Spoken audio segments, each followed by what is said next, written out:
Episode की शुरुआत होती है और हम देखते हैं कुछ गैंगस्टर्स को जो कि यहाँ पे हीरे की स्मगलिंग कर रहे होते हैं। यहाँ पे एक गैंगस्टर हीरे को देख के उसे कंफर्म करता है कि वो असली है, जिसके बाद वो कहता है कि बॉस तुमसे जरूर मिलेंगे। फिर ये सब गाड़ी में बैठ के इसके बॉस की वहाँ पे जाने लग जाते हैं। पर उतने में हम देखते हैं एक बाइक वाले को जो कि काफ़ी तेज़ से आता है और एक किलो से भरा बैग इनके सड़क के बीच में फेंक देता है, जिससे इनकी गाड़ी पलट जाती है और इनके गाड़ियों के ऊपर ये गोली चलाने लग जाता है। बदले में उसको भी गोली खानी पड़ती है पर उसे ज़्यादा चोट लगती नहीं है। यहाँ पे एक मोड़ आता है जिसके बाद ये राइडर दूसरी तरफ चले जाता है, पर किसी तरह ये उसी रोड पे आ जाता है। जिसके बाद कुछ देर बाद इनकी गाड़ी एक जगह रुक जाती है और ये लोग देखते हैं वो राइडर इनके सामने ही है। और इससे पहले ये लोग कुछ बोल पाते इनका ड्राइवर इन्हें शूट कर देता है। दरअसल ये उसी का ही साथी है और इसका नाम काजुकी है। जिसके बाद ये दोनों मिलके इस ओल्ड मैन को अपनी गिरफ्त में ले लेते हैं। ये कहता है कि तुम्हें जो चाहिए वो ले लो और मुझे छोड़ दो, मेरी जान बख्श दो, तुम ये सब ले सकते हो। यहाँ पे ये कहता है कि तुम ये बताओ कि ये हीरे की स्मगलिंग तुम कैसे करते हो, शायद उसके बाद हम छोड़ दे। यहाँ काजुकी का साथी रे इसके ऊपर गन तान देता है और कहता है जो भी है वो बता दो चुपचाप।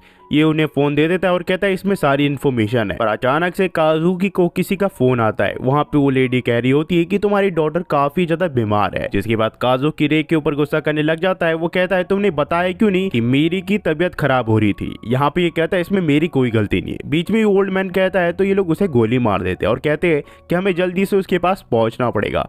फिर कहानी कुछ वक्त पीछे जाती है जहाँ हम देखते हैं रे एक लेडी के साथ सो के उठा होता है। दरअसल ये लड़की एक बड़ी कंपनी की एम्प्लॉय होती है जिसका हेड इनका अगला शिकार है। इस पहले एपिसोड का नाम है पीस ऑफ केक। कुछ देर बाद हम देखते हैं काजुकी को जो कि एक स्टोर से बाहर आ रहा होता है और ये समय अब क्रिसमस का होता है। दरअसल अगले दिन क्रिसमस होता है और उसी दिन इन्हें अपने शिकार को मारना है। फिर जब काजुकी घर आता है तो देखता है रे ने पूरे घर को धुआं धुआं कर दिया सिगरेट पी के। वो खिड़की खोल देता है और कहता है कि तुम ये सब कर क्या रहे हो, तुम पूरे घर को फैला के रखते हो। फिर काजुकी जरा ध्यान से देखता है तो देखते हैं यहाँ पे एक बिल्ली है। वो रे को इसके लिए डांटता और कहता है कि तुम इसका ख्याल नहीं रख सकते, तुम इसे घर पे क्यों लाए। रे कहता है इसके लिए वो खाना भी लाया है। तो काजुकी कहता है कि खाना लाने से कोई फर्क नहीं पड़ता क्योंकि हम किसी की भी हम केयर नहीं कर सकते, हमारा काम ही ऐसा है और मुझे लगता है मुझे इसे वापस छोड़ के आना पड़ेगा। और काजुकी ऐसा ही करता है। वो इस बिल्ली को वहीं पे छोड़ देता है जहाँ से रे ने उसे उठाया होता है और उसे मैरी क्रिसमस भी कह देता है। फिर काजुकी जब घर आता है तो अपनी घर की साफ सफाई करके बर्तन धो के और भी अलग अलग चीजें करने लग जाता है क्योंकि वो पहले एक लेडी का हस्बैंड हुआ करता था पर वो अब इसके साथ नहीं रहती। इसके बाद ये खाना बना के रे के साथ खाने लग जाता है। वो कहता है कि मेरे ऊपर गुस्सा मत करो, हम बिल्ली को नहीं पाल सकते, तुम्हें पता ही है हम ऐसे काम करते हैं जहाँ पे हम अपनों के साथ नहीं रह सकते और हम इस काम को भी छोड़ भी नहीं सकते, हम किसी का ख्याल नहीं रख सकते। और उसे अपनी वाइफ की याद आ जाती है जो कि प्रेग्नेंट होती है। यहाँ हमें पता चलता है काजुकी के साथ ऐसा कुछ हुआ होगा पास्ट में जिसकी वजह से वो किसी को भी अपने साथ नहीं रह सकता क्योंकि उसका काम ही इतना डरावना है, यहाँ पे उसकी जान भी जा सकती है। फिर काजुकी रे को वो फोटो दिखाता है जिन्हें इन्हें मारना है। दरअसल वो कंपनी के हेड होने के साथ साथ वो एक ड्रग डीलर भी है। जिसके बाद ये लोग क्रिसमस की शॉपिंग के लिए निकल जाते हैं। पर ये क्रिसमस की शॉपिंग अलग ही टाइप की शॉपिंग होती है क्योंकि ये सब चीजें काम आने वाली इनके टारगेट को मारने के लिए। जिसके बाद ये कैफे में चले जाता है जहाँ पे इनका हेड जिसका नाम क्यू होता है वो इनका पैसा इन्हें दे देता है पिछले मिशन के लिए। काजुकी फिर आधे पैसे रख लेता है और आधे पैसे क्यू को देता है और कहता है इसे वहीं पे भेज देना जहाँ पे डेली भेजते हो। पर वो कहता है तुम अपनी नई लाइफ क्यों नहीं शुरू करते। वो कहता है ऐसा कभी नहीं हो सकता। काजुकी फिर अपने घर जाने लग जाता है पर बीच में यहाँ पे कुछ लड़कियां इन्हें रोक लेती है और कहती है कि हमारे साथ आओ ना काजुकी, हम कसीनो में गेम खेलना चाहते हैं। काजुकी फिर अपने सारे पैसे लगा देता है और कुछ ही पलों में वो हार जाता है और अब ठंड लग रही होती है तो वो अपने घर की तरफ जाने लग जाता है। पर वो देखता है सामने से एक फैमिली आ रही है जिन्हें देख के इसे अपनी वाइफ की याद आने लग जाती है पर वो अब कुछ कर भी नहीं सकता। वही सीन शिफ्ट होता है और हम देखते हैं एक बच्ची को जो कि यहाँ सभी से अपने पापा का पता पूछ रही होती है और वो एक कंपनी का नाम भी लेती है और लोग उस बच्ची को उस कंपनी का रास्ता बता देते हैं। वही अदर साइड हम देखते हैं काजुकी और रे को जो कि अपने मिशन को पूरी तरह कंप्लीट करने के लिए अपनी तैयारी कर रहे होते हैं और कुछ ही पलों में इनकी तैयारी पूरी हो जाती है और ये दोनों अब तैयार है अपने मिशन को कंप्लीट करने के लिए। जाने से पहले काजुकी टारगेट के वाइफ और उसके बारे में बताता है और कहता है ये उसकी वाइफ की तरफ से सरप्राइज है जिसके बाद ये अपनी पूरी तैयारी कर लेते हैं और यहाँ पे काजुकी सेंटा क्लॉज बन के उसकी कंपनी में चली जाता है। बीच में काजुकी को कुछ गार्ड्स रोक लेते और कहते हैं कि ऐसा तो किसी ने ऑर्डर नहीं किया था कि सेंटा क्लॉज बन के कोई उनकी पार्टी में आएगा। तो फिर वो कहता है ये उसकी वाइफ की तरफ से सरप्राइज है, पर ये मानते नहीं है। तो काजुकी उसकी वाइफ से इसकी बात करवा देते हैं, पर दरअसल क्यू उसकी वाइफ की आवाज निकाल रहा होता है, जिसके बाद यहाँ पे काजुकी को एंट्री मिल जाती है। पर यहाँ पे वो लड़की भी इसके साथ लिफ्ट में आ जाती है। काजुकी उस लड़की को देख के बिल्कुल हैरान हो जाता है और पूछता है उससे कि वो यहाँ पे क्या कर रही है। जिसके बाद वो लड़की कहती है सेंटा यह केक तो बड़ा स्वादिष्ट लग रहा है, क्या मैं इस केक को खा सकती हूँ। यहाँ पे ये काजुकी पूछता है कि तुम बच्ची कहाँ से आई हो। यहाँ पे ये कहती है कि मुझे इस केक को खाना है।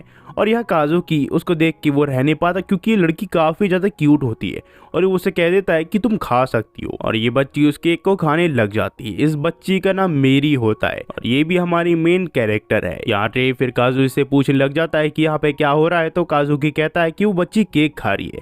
जिसके बाद वो कहती है कि सेंटा मेरी एक विश है कि मैं अपने फादर को देखना चाहती हूँ। ये सुन के इसे अपनी वाइफ की याद आने लग जाती है। मेरी फिर काजुकी से पूछती है क्या मैं अपने फादर को देख सकती हूँ। तो यहाँ पे काजुकी कहता है कि अगर तुम अच्छी बच्ची बनी रही और मेरी बात सुनी तो तुम अपने फादर से मिल सकती हो। जिसके बाद दो लोग आ जाते हैं जो कि काजुकी के ऊपर गन तान देते हैं। इससे पहले वो इसे शूट करते हैं। यहाँ पे रे निकल जाता है पीछे से और इन दोनों को गोली मार देता है। मेरी इतने ऊपर आने के बाद यहाँ पे भागने लग जाती है, पर यहाँ पे गार्ड्स मीरी के ऊपर फायरिंग चालू कर देते हैं। यहाँ पे किसी तरह काजुकी उसे बचाता है और रे उनके ऊपर गोली मार देता है और किसी तरह इन सब को गोली मार के ये मेन जगह तक पहुँच जाता है, जहाँ पे यहाँ पे मीरी के साथ काजुकी भी आ चुका होता है। पर मीरी किसी तरह काजुकी के गोद से उतरती है और अपने फादर को यहाँ ढूंढने लग जाती है और काजुकी और रे किसी तरह छुप के इनके ऊपर गोलियां चलाने लग जाते हैं। पर किसी तरह मीरी इस गैंगस्टर के पास जाती है और कहती है कि आप मेरे फादर हो। पर यह बंदा मीरी के ऊपर ही गन तान देता है। काजुकी का दिल बड़ा साफ होता है, इसी वजह से वो यहाँ पे मीरी को किसी तरह बचाना चाहता है। इसी वजह से वो मीरी के ऊपर केक फेंकता है और उसे कहता है कि मीरी तुम अपने फादर को देखना चाहती थी ना, ये लो मैं ही तुम्हारा फादर हूँ। जिसके बाद वो उसे कूदने के लिए कहता है और मीरी कूद जाती है और किसी तरह काजुकी मीरी को अपने गोद में ले लेता है। मीरी काफ़ी ज़्यादा खुश होती है क्योंकि वो अपने फादर से फाइनली मिल गई। पर इससे पहले इन दोनों को कुछ होता, रे उस गैंगस्टर को गोली मार देता है जिससे उसकी डेथ हो जाती है। यहाँ पे फिर रे शीशा तोड़ के इस कंपनी के बाहर निकल जाता है और काजुकी एक वेटर के ड्रेस पहन लेता है और मीरी को चुप रहने के लिए कहता है जब तक वो बाहर नहीं निकल जाते। जिसके बाद ये किसी तरह अपने ट्रक में पहुँचते हैं और यहाँ पे मीरी सो जाती है क्योंकि काफ़ी रात हो चुकी होती है। किसी तरह ये लोग अपने घर पे आते हैं और काजुकी सोचता है कि अब हम क्या करें।